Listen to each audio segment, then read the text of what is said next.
નમસ્કાર, હું છું પ્રિયંકા વાજા. તમે જોઈ રહ્યા છો સિટી કવરેજ ન્યૂઝ. આજના મુખ્ય સમાચાર.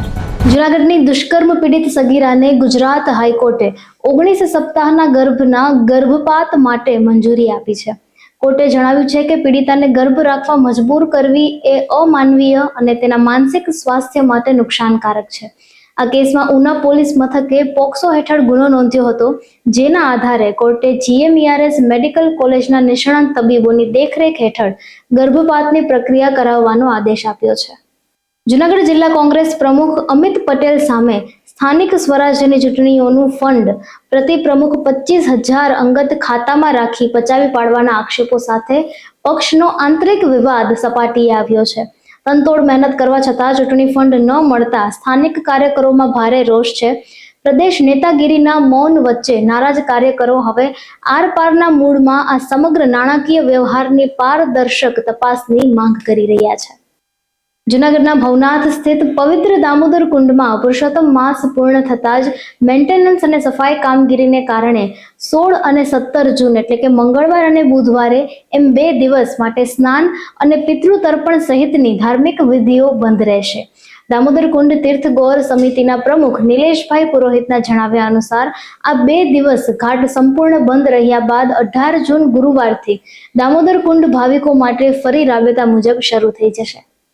જૂનાગઢના ચિત્તાખાના ચોકમાં દારૂ પીવા બાબતે ઠપકો આપવાની અદાવતમાં નિઝામ હિંગોરા અને નદીમ હિંગોરા નામના 2 શખ્સોએ 3 લોકો પર હુમલો કર્યો હતો. ઝપાઝપી દરમિયાન આરોપી નિઝામે ફરિયાદી અરશદ ખાનને ગાલે, તેમના પિતાને હોઠ પર અને અન્ય એક વ્યક્તિને છાતીના ભાગે બટકું ભરી ઈજા પહોંચાડી હતી. આ વિચિત્ર ઘટના અંગે B ડિવિઝન પોલીસે ગુનો નોંધી અને આગળની તપાસ હાથ ધરી છે. વડોદરામાં યોજાયેલી 6ઠ્ઠી દક્ષિણ કેન્દ્ર શૂટિંગ સ્પર્ધામાં જૂનાગઢની રાજશાખા રાઇફલ ક્લબના ખેલાડીઓએ 3 ચંદ્રક મેળવી જિલ્લાનું ગૌરવ વધાર્યું છે. જેમાં 12 વર્ષના રુદ્રસિંહ ગોહિલે સૌથી નાની વયના ફાયર આર્મ્સ શૂટર તરીકે કાંસ્ય ચંદ્રક, કુલદીપ પંડ્યાએ રજત ચંદ્રક અને અનિલ નંદાણીયાએ કાંસ્ય ચંદ્રક જીત્યો છે. ખેલાડીઓની આ સફળતા બદલ કોચ હિરેન ખુટીએ તેમને અભિનંદન પાઠવી આગામી રાજ્ય કક્ષાની સ્પર્ધા માટે શુભકામનાઓ આપી છે. જૂનાગઢના કેશોદ તાલુકાના મોટી ઘનસારી ગામના ખેડૂત પુત્ર સંજય પીઠિયાએ ખેડૂત આંદોલનને અનોખું સમર્થન આપી અદાણી જૂથનો વિરોધ કર્યો છે.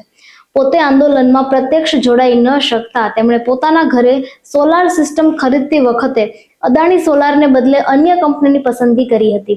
તેમણે ગ્રાહક તરીકે ખેડૂતોની શક્તિનો ઉલ્લેખ કરી અન્ય ખેડૂત ભાઈઓને પણ અદાણીની બ્રાન્ડના ઉત્પાદનોનો બહિષ્કાર કરવા માટે અપીલ કરી છે, જે હાલ પંથકમાં ભારે ચર્ચાનો વિષય બન્યો છે. કેશોદ નગરપાલિકા દ્વારા ઉતાવળીઓ અને ટિલોળી નદી પર માત્ર 2 વર્ષ પહેલા લાખોના ખર્ચે બનેલા પુલોને તોડીને ફરી નવા બનાવવાની કામગીરી શરૂ કરાતા સ્થાનિકોમાં ભારે રોષ અને ભ્રષ્ટાચારની શંકાઓ જાગી છે. જાગૃત નાગરિકોના આક્ષેપ મુજબ અગાઉના 5 બોક્સવાળા પુલોને હવે 3 બોક્સમાં ફેરવી નબળી ગુણવત્તાવાળી સામગ્રીથી બનાવવામાં આવી રહ્યા છે, જેને લોકો ચાઇનીઝ ટેકનોલોજી કે ભ્રષ્ટાચારનો ખેલ ગણાવી રહ્યા છે. જો જૂના પુલોમાં ખામી હતી તો જવાબદારો સામે કાર્યવાહી કેમ ન થઈ, અને જો ખામી ન હતી તો તોડવાની જરૂર કેમ પડી, તેવા સવાલો સાથે લોકો હવે જાહેર નાણાંના વેડફાટ સામે ઉચ્ચ સ્તરીય નિષ્પક્ષ તપાસ અને પારદર્શિતાની માંગ કરી રહ્યા છે. ગઈકાલે રાજસ્થાનના જયપુરમાં કોકરોચ જનતા પાર્ટીના અભિજીત દીપકે પર હુમલો થયો છે. વિરોધ પ્રદર્શન દરમિયાન એક અજ્ઞાત યુવકે અભિજીત પર હુમલો કરી દીધો. યુવકે અભિજીતને એક પછી એક ઘણી થપ્પડ મારી. ત્યારબાદ અભિજીતના સમર્થકોએ યુવકને પકડીને ભારે માર માર્યો અને ત્યાં હંગામો મચી ગયો. કેન્દ્ર સરકારે દવાની સુરક્ષા વધારવા માટે વર્ષો જૂનો નિયમ બદલીને હવે કોઈ પણ પ્રકારની સિરપ ડોક્ટરની ચિઠ્ઠી એટલે કે પ્રિસ્ક્રિપ્શન વિના ન આપવાનો મોટો નિર્ણય લીધો છે. આરોગ્ય મંત્રાલય દ્વારા જારી કરાયેલા નોટિફિકેશન મુજબ ડ્રગ્સ રૂલ 2026 હેઠળ શેડ્યુલ K માંથી સિરપને હટાવી દેવામાં આવ્યું છે. આ ફેરફારને કારણે અત્યાર સુધી OTC ઓવર ધ કાઉન્ટર તરીકે ડોક્ટરની સલાહ વિના સીધી મેડિકલ સ્ટોર પરથી મળતી ખાંસી અને અન્ય સિરપ માટે હવેથી ડોક્ટરનું પ્રિસ્ક્રિપ્શન ફરજિયાત રહેશે. ગુજરાત સરકાર પર્યાવરણની જાળવણી અને પ્રદૂષણ મુક્ત જાહેર પરિવહન માટે ડીઝલ બસોને તબક્કાવાર બંધ કરીને સંપૂર્ણપણે ઇલેક્ટ્રિક બસો લાવવાનો નિર્ણય કર્યો છે. આ મોટો ફેરફાર GSRTC તેમજ અમદાવાદની BRTS અને AMTS બસોમાં જોવા મળશે.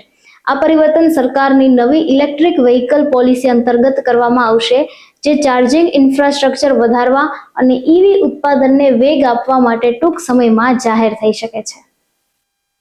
સિટી કવરેજ ન્યૂઝના ડેઇલી અપડેટ માટે અમારી ચેનલને લાઇક કરો, શેર કરો અને સબસ્ક્રાઇબ કરો. આવતીકાલે ફરી મળીશું નવા સમાચારો સાથે. City coverage news Junagadh.